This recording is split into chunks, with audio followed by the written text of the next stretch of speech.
بسم اللہ الرحمن الرحیم۔ محمد عاصم مدنی ہیئر۔ ڈیئر اسٹوڈنٹس، امید ہے آپ سب خیریت سے ہوں گے۔ اللہ تعالیٰ آپ سب کو اپنے حفظ و امان میں رکھے۔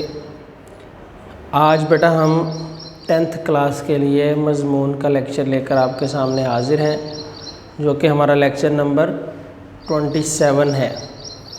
آج کا جو آپ کا سلیبس ہے، اس میں ہم یوم آزادی مضمون جو ہے یہ ڈسکس کریں گے۔ یہ میں نے آپ کے سامنے لکھا ہوا ہے۔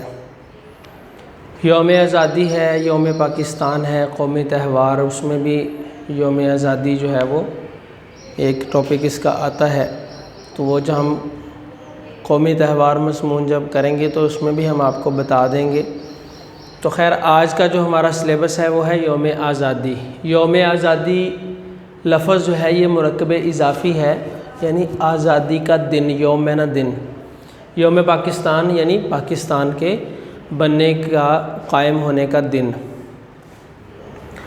تو سب سے پہلے پاکستان لفظ جو ہے ہم اس کی وضاحت بھی سنیں گے۔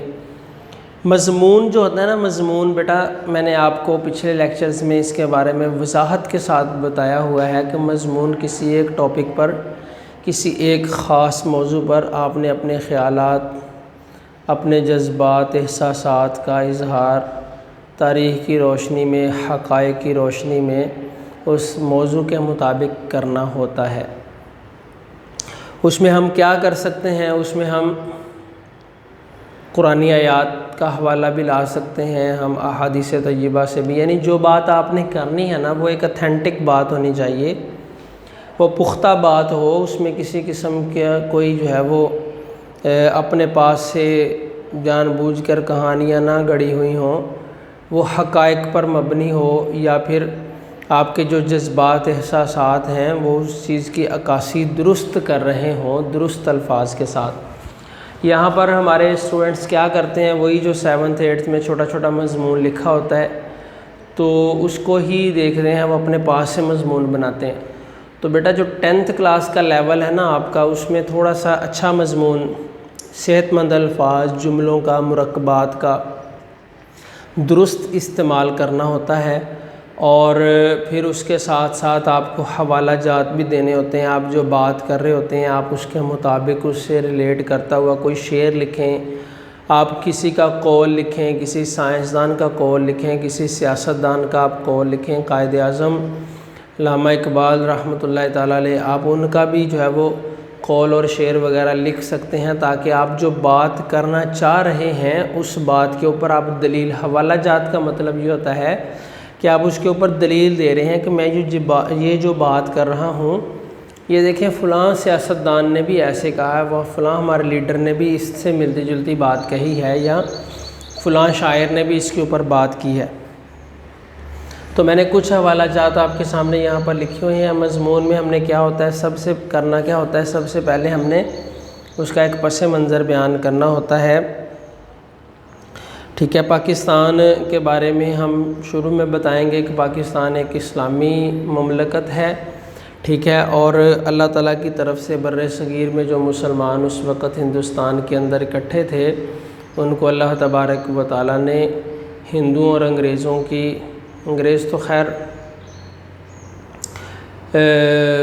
یعنی کہ باہر کی آمد تھی، باہر کے لوگ تھے، تو ہندوستان بیسکلی ہندوستانیوں کے ساتھ، یعنی کہ ہندوؤں کے ساتھ مسلمانوں کا جو ہے وہ میل جول تھا، رہن سہن تھا۔ تو اس سچویشن میں، اس حالت میں مسلمانوں کے لیے یہ ایک بہت بڑا عطیہ تھا۔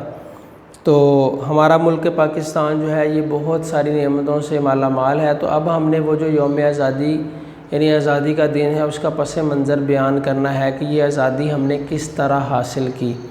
پاکستان کا پس منظر کا ایک تعارف بیان کریں گے۔ پاکستان، پے سے پنجاب، کاف سے کشمیر، یعنی پاکستان ہے نا، پاکستان، پے سے پنجاب، کاف سے کشمیر، سین سے سندھ اور سرحد، تان سے بلوچستان۔ تو یہ 4 صوبے اللہ تبارک و تعالیٰ نے، اب تو خیر 5 ہے، عطا کیے اللہ تبارک و تعالیٰ نے۔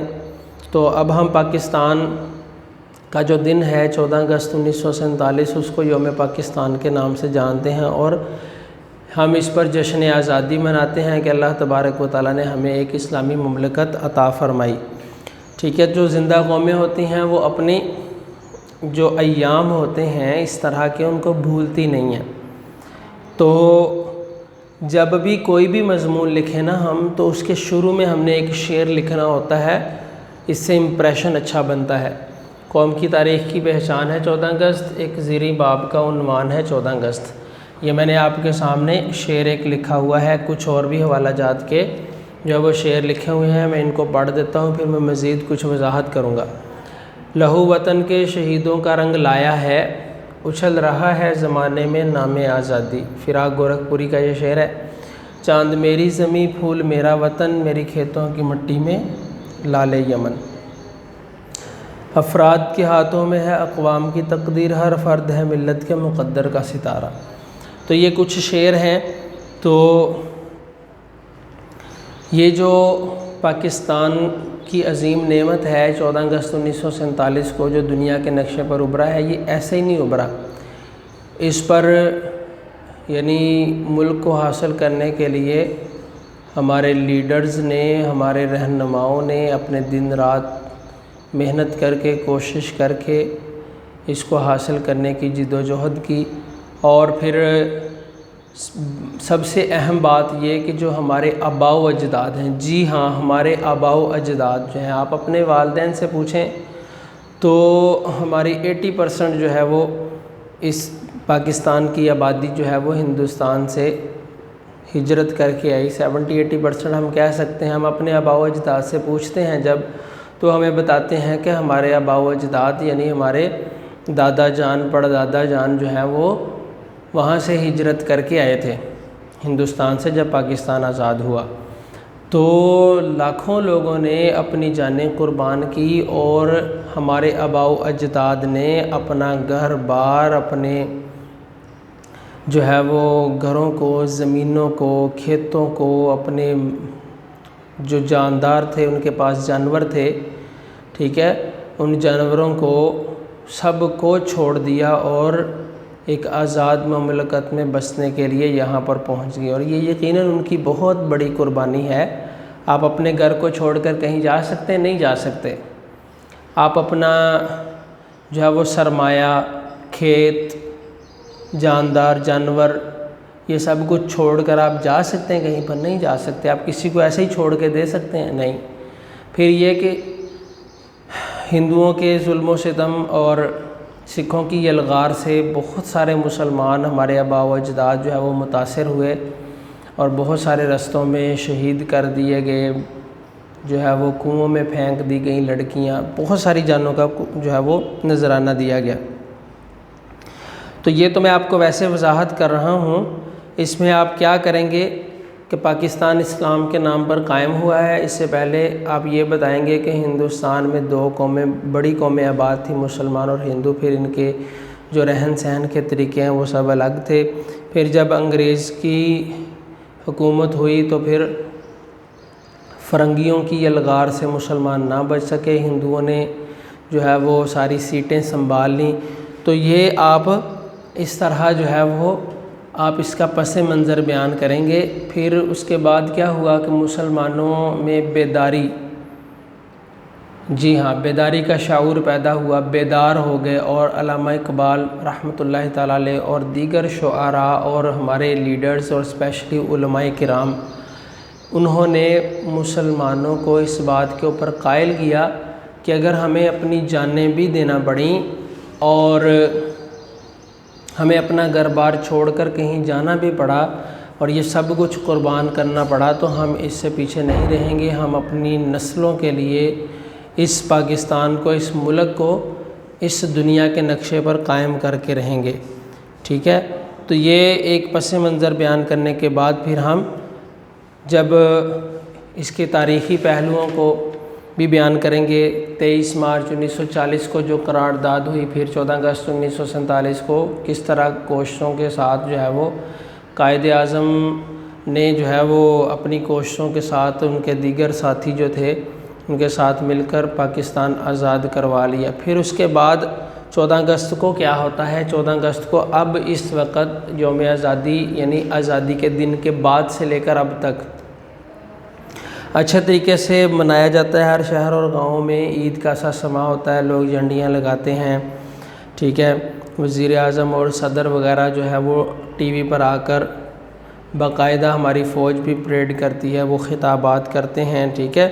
یہ صرف ہمارے لیے ایک یوم آزادی کا دن ہی نہیں ہے بلکہ احتساب کا دن بھی ہوتا ہے، کیونکہ ہم نے آزادی تو حاصل کر لی ہے، لیکن غور کرنے کا مقام یہ ہے کہ کیا یہ وہی آزادی ہے جو ہمارے آباء و اجداد نے، بزرگوں نے قربانیاں دے کر حاصل کی، یا پھر ہم آج اس مقصد سے، اس نظریے سے پیچھے ہو رہے ہیں، ٹھیک ہے۔ تو اس طرح یہ یوم آزادی کا جو ہے وہ دن ہے وہ منایا جاتا ہے، اور اس کے مطابق ہی اسی چیز کو بیان کرتے ہوئے ہم یوم آزادی کا مضمون لکھتے ہیں، اور اس میں پھر حوالہ جات کی بہت سارے اشعار ہیں، آپ کے متعلقہ گرامر میں بھی ہوتے ہیں اور ہماری کتابوں پر بھی لکھے ہوتے ہیں، ہم انٹرنیٹ سے بھی موجود ہوتے ہیں، مل جاتے ہیں ہمیں۔ تو بیٹا یہ ہم نے اس طرح یوم آزادی کا مضمون جو ہے وہ یاد کرنا ہوتا ہے اور اس میں حوالہ جات لکھنے ہوتے ہیں۔ میں آپ کو بتا چکا ہوں کہ مضمون 6 سے 7 صفحات جو ہماری شیٹ کا صفحہ ہوتا ہے اس پر ہم نے لکھنا ہوتا ہے۔ ہر ایک صفحے پر 2 حوالہ جات ہوتے ہیں، یعنی ایک شعر یا ایک کوٹیشن یا 2 شعر ایک صفحے پر ہوتے ہیں۔ تو اسی ترتیب سے آپ نے اس کی پریکٹس کرنی ہے، متعلقہ گرامر سے آپ نے یوم آزادی کا مضمون یاد کرنا ہے۔ بہت زیادہ لیکچر طویل ہو جائے گا، مزید میں اس کی وضاحت کر سکتا ہوں، لیکن آپ متعلقہ گرامر سے اس کو اچھے سے یاد کریں گے۔ میں نے اس کا تعارف اچھے سے آپ کو سمجھا دیا ہے۔ اپنا خیال رکھیے گا، نیکسٹ لیکچر میں آپ سے دوبارہ ملاقات ہوگی۔ اللہ حافظ۔